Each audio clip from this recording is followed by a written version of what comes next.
Hello everyone, అందరికీ నమస్తే. నేను మీ సింధుని. Welcome back to our channel passion and fashion by Sindhu. ఇవాల్టి వీడియో చూసే ముందు మీరు మన ఛానల్ని ఫస్ట్ టైం విజిట్ చేసినట్టయితే ఇప్పుడే సబ్స్క్రైబ్ చేసుకుని పక్కనే ఉన్న బెల్ ఐకాన్ని కూడా యాక్టివేట్ చేసుకుని ఆల్ అనే ఆప్షన్ని సెలెక్ట్ చేసుకోండి. చాలా టేస్టీగా ఎంతో తక్కువ టైంలో చాలా రుచిగా ప్రిపేర్ చేసుకుని గోబీ ఫ్రైడ్ రైస్ రెసిపీ చూపిస్తున్నానండి. లేట్ చేయకుండా రెసిపీ చూసేద్దాం. రెసిపీ ప్రిపరేషన్ కోసం ఫస్ట్ స్టవ్ మీద ఒక గిన్నె పెట్టుకోండి. అందులోకి 2 గ్లాసుల వరకు వాటర్ అనేది పోసి వాటర్ని హై ఫ్లేమ్లో ఒక పొంగు వచ్చే వరకు బాయిలింగ్ చేసుకోండి. వాటర్ బాయిల్ అవుతున్నప్పుడు అందులోకి 1/2 టీ స్పూన్ పసుపు కూడా వేసుకోండి. సో వాటర్ బాయిలింగ్ ఒక పొంగు వచ్చింది అని అనుకున్నప్పుడు ఫ్లేమ్ అనేది టర్న్ ఆఫ్ చేసేయండి.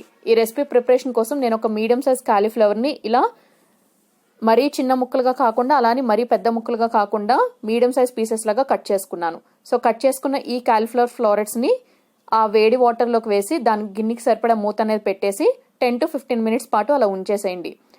ఇలా ఎందుకు చేస్తామంటే కాలీఫ్లవర్ అనేది మనకి లైట్గా మగ్గాలి. అలాగే అట్ ద సేమ్ టైం కాలీఫ్లవర్లో మనకి అన్వాంటెడ్ వేస్ట్ పార్టికల్స్ అనేవి చాలా ఉంటాయి. సో అది కూడా ప్యూరిఫై అయిపోవటం కోసం ఈ ప్రాసెస్ అనేది చేస్తాం. సో 10 to 15 మినిట్స్ అయిపోయిన తర్వాత ఎక్సెస్ వాటర్ మొత్తం వంపేసేయండి ఒక జాలీగెట్ హెల్ప్తో. ఇప్పుడు డ్రైన్ చేసుకున్న కాలీఫ్లవర్ ఫ్లోరెట్స్ని ఒక మిక్సింగ్ బౌల్లోకి తీసుకుని ఇందులోకి 1 tablespoon cornflour, 3 tablespoons maida పిండి, 2 టేబుల్ స్పూన్స్ బియ్య పిండి వేసుకుని 1 టేబుల్ స్పూన్ ఫ్రెష్గా దంచుకున్నటువంటి అల్లం వెల్లుల్లి పేస్ట్ వేసుకోండి. ఈ రెసిపీ ప్రిపరేషన్లో ఫ్రెష్గా ఉన్నది వేసుకుంటేనే టేస్ట్ అనేది బాగుంటుంది. మీ రుచికి సరిపడా ఉప్పు వేసుకుని 1 టీ స్పూన్ కారం వేసుకోండి. అలాగే ఒక 1/2 టీ స్పూన్ పసుపు వేసుకోండి. తర్వాత ఒక 1 teaspoon garam masala powder కూడా వేసుకోండి. గరం మసాలా పౌడర్ మరీ ఎక్కువ వేయొద్దు, టూ మచ్ డామినేటింగ్గా అనిపిస్తుంది మసాలా ఫ్లేవర్ అనేది. జస్ట్ 1 టీ స్పూన్ వేసుకోండి సరిపోతుంది. ఈ ఇంగ్రీడియంట్స్ అన్నీ కూడా చేత్తోనే బాగా కలుపుకోండి. మీరు తీసుకున్న cornflour, maida and rice flour అనేది కాలీఫ్లవర్ ముక్కలకి బాగా కోట్ అయ్యేటట్టు చూసుకోండి. అవసరానికి తగినట్టు వాటర్ అనేది చాలా కొద్దిగా డ్రాప్స్గా చిలకరించుకుంటూ ఈ ఇంగ్రీడియంట్స్ అన్నీ కూడా ఒక స్టిఫ్ పేస్ట్ లాగా మనకి కాలీఫ్లవర్ ముక్కలకి పట్టాలి. పిండి అనేది జారుడుగా అస్సలు ఉండకూడదు. జస్ట్ అవంతా కూడా కలిపి ముక్కలకి బాగా పట్టేలాగా చేసుకుంటే సరిపోతుంది. స్టవ్ మీద డీప్ ఫ్రై సరిపడా కడాయి అనేది ఒకటి పెట్టుకుని అందులోకి డీప్ ఫ్రై సరిపడా ఆయిల్ అనేది పోసుకుని ఆయిల్ బాగా హీట్ చేసుకోండి. హీట్ అయిపోయిన ఆయిల్ని ఫ్లేమ్ని లోలోకి అడ్జస్ట్ చేసుకోండి. కోటింగ్ చేసుకున్న ఈ కాలీఫ్లవర్ ముక్కల్ని నిదానంగా ఆ వేడి ఆయిల్లోకి వేసేసేయండి. వేసేసిన తర్వాత ఫ్లేమ్ని మీడియం టు హై అడ్జస్ట్ చేసుకుని ఈ కాలీఫ్లవర్ ముక్కలు అనేవి ఆయిల్లో అన్ని సైడ్స్ కూడా మంచి గోల్డెన్ బ్రౌన్ కలర్ వచ్చే వరకు యూనిఫామ్గా అటు ఇటు ఫ్లిప్ చేసుకుంటూ కుక్ చేసుకోండి. వన్స్ కుక్ అయిపోయిన తర్వాత ఎక్సెస్ ఆయిల్ మొత్తం కూడా ఒక జాలీ గెట్ డ్రైన్ ఆఫ్ చేసి ఎక్సెస్ ఆయిల్ని ఒక ప్లేట్లోకి తీసుకుని పక్కన పెట్టుకోండి. ఇప్పుడు ఈ కడాయిలో ఉన్న ఆయిల్ని వేరొక దానిలోకి ట్రాన్స్ఫర్ చేసుకోండి. ట్రాన్స్ఫర్ చేసుకునేటప్పుడు జస్ట్ ఒక 2 టేబుల్ స్పూన్స్ ఆయిల్ ఉంచేసుకుని రిమైనింగ్ ఆయిల్ మొత్తం ట్రాన్స్ఫర్ చేసుకోండి. ఇప్పుడు ఈ ఆయిల్లోకి బాగా సన్నగా తరిగి పెట్టుకున్నటువంటి ఒక 5 వెల్లుల్లి రెబ్బలు, కొంచెం కరివేపాకు, మీరు తినే ఘాటుకు తగినట్టుగా పచ్చిమిర్చిని ఇలా పొడుగ్గా చీలికలుగా కట్ చేసుకుని వేసుకోండి. అలాగే ఒక మీడియం సైజ్ ఉల్లిపాయని రఫ్గా పీసెస్ లాగా కట్ చేసుకోండి. ఫ్లేమ్ని హైలోకి అడ్జస్ట్ చేసుకుని ఈ ఇంగ్రీడియంట్స్ అన్నీ కూడా లైట్గా మగ్గే వరకు మీరు కుక్ చేసుకోవాలి.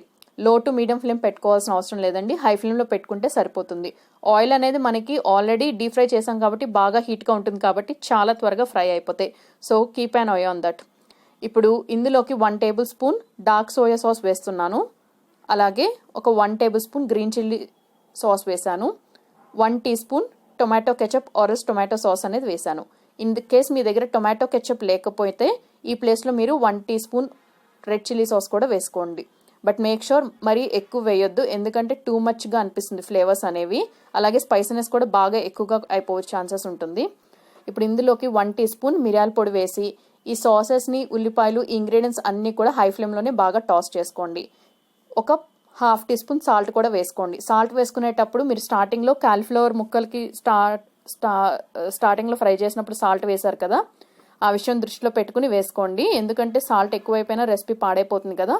సో వన్స్ సాసెస్తో ఈ ఇంగ్రీడియంట్స్ అన్ని ఫ్రై అయిపోయిన తర్వాత ఇందాక ఫ్రై చేసి పెట్టుకున్నటువంటి కాలీఫ్లవర్ ముక్కల్ని ఇందులోకి వేసి ఒకసారి బాగా టాస్ చేసుకోండి మీడియం టు హై ఫ్లేమ్లోనే. ఈ రెసిపీ ప్రిపరేషన్ కోసం నేను ఒక 200 గ్రామ్స్ వరకు రైస్ అనేది ముందుగానే పొడి పొడిగా ఉడికించి పెట్టుకున్నాను. సో ఉడికించి పెట్టుకున్న ఈ రైస్ని కడాయిలోకి వేసి ఈ కాలీఫ్లవర్ ముక్కలు అలాగే రిమైనింగ్ ఇంగ్రీడియంట్స్ అంతా కూడా ముక్కలకి బాగా పట్టించండి. హై ఫ్లేమ్లోనే ఒక 2 to 3 మినిట్స్ పాటు టాస్ అనేది చేసుకుని తర్వాత ఫ్లేమ్ అనేది టర్న్ ఆఫ్ చేసి సన్నగా తరిగి పెట్టుకుని కొత్తిమీర కూడా వేసి బాగా కలుపుకొని ఈ రెసిపీ అనేది వేడివేడిగా సర్వ్ చేసి చూడండి. చాలా చాలా బాగుంటుందండి టేస్ట్ అనేది. ఇది మీరు లంచ్ బాక్స్ రెసిపీగా కూడా ప్రిపేర్ చేసి సర్వ్ చేయొచ్చు. చాలా బాగుంటుంది, తప్పకుండా అందరూ ట్రై చేయండి. ట్రై చేసి మీకు ఎలా కుదిరిందో మీ ఫీడ్బ్యాక్ని మర్చిపోకుండా నా కమెంట్ సెక్షన్లో షేర్ చేసుకోండి. రెసిపీ నచ్చితే వీడియోకి ఒక లైక్ ఇవ్వండి, ఫ్రెండ్స్ అండ్ రిలేటివ్స్కి షేర్ చేయండి, ఛానల్ సబ్స్క్రైబ్ చేసుకోండి, బెల్ ఐకాన్ యాక్టివేట్ చేసుకోండి. Thank you all very much for